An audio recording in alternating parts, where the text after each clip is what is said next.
4 जून 2015 सुबह का वक्त था। मणिपुर के चंदेल जिले में डोगरा रेजिमेंट के जवानों का 4 गाड़ियों का काफिला इन तंग और कच्चे रास्तों में आगे बढ़ रहा था। जवान अपनी ड्यूटी पूरी करके बेस की तरफ लौट रहे थे। हर जवान के दिल में अपने घर वालों से मिलने की आस थी। कोई अपने बच्चों के खिलौने के बारे में सोच रहा था तो कोई अपनी माँ के हाथ के खाने के बारे में। लेकिन उनको नहीं पता था कि सामने घने जंगल में मौत सांप की तरह कुंडली मार कर बैठी है।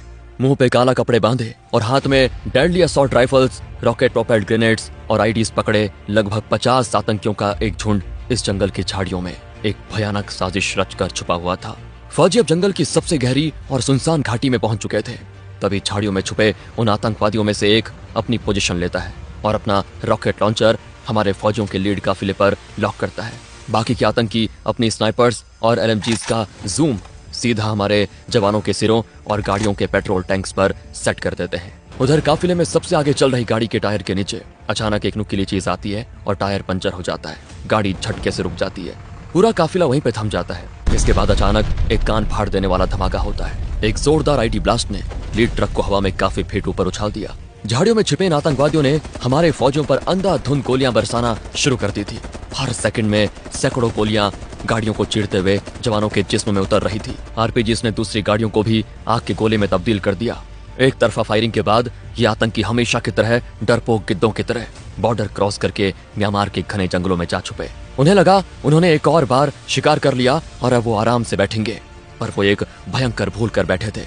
उन्होंने शेर के मुंह में हाथ डाल दिया था और उन्हें इस बात का जरा सा भी अंदाजा नहीं था कि 2015 का ये भारत एक नया भारत है। ये वो भारत नहीं जो कड़ी निंदा करके शांत बैठ जाए। दरअसल ये आतंकी national socialist council of Nagaland NSCN से थे। उनके साथ कांगली योबोल कन्नालुप KYKL के आतंकी भी शामिल थे।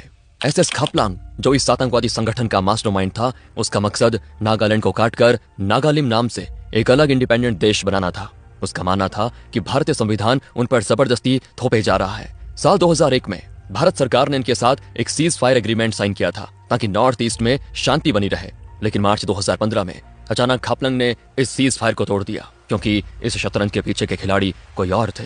इस आतंकी ग्रुप को पीछे से बैक चैनल फंडिंग, नए और आधुनिक हथियार और ट्रेनिंग सीधे तौर पर पाकिस्तान की ISI और चाइना से मिल रही थी।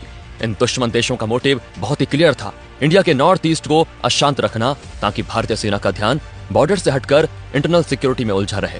म्यांमार का बॉर्डर जो कि खुला और बिना फेंसिंग वाला है, उसका फायदा उठाकर ये आतंकी आराम से ड्रग्स का व्यापार करते थे। ये पूरे नॉर्थ ईस्ट में दुकानों से लेकर आम घरों तक हर महीने डर और खौफ के नाम पर टैक्स वसूलते थे, जिसे वो प्रोटेक्शन मनी कहते थे। इन्हीं पैसों और भारी ताकतों की शय पर इनमें इतना गुरूर आ गया था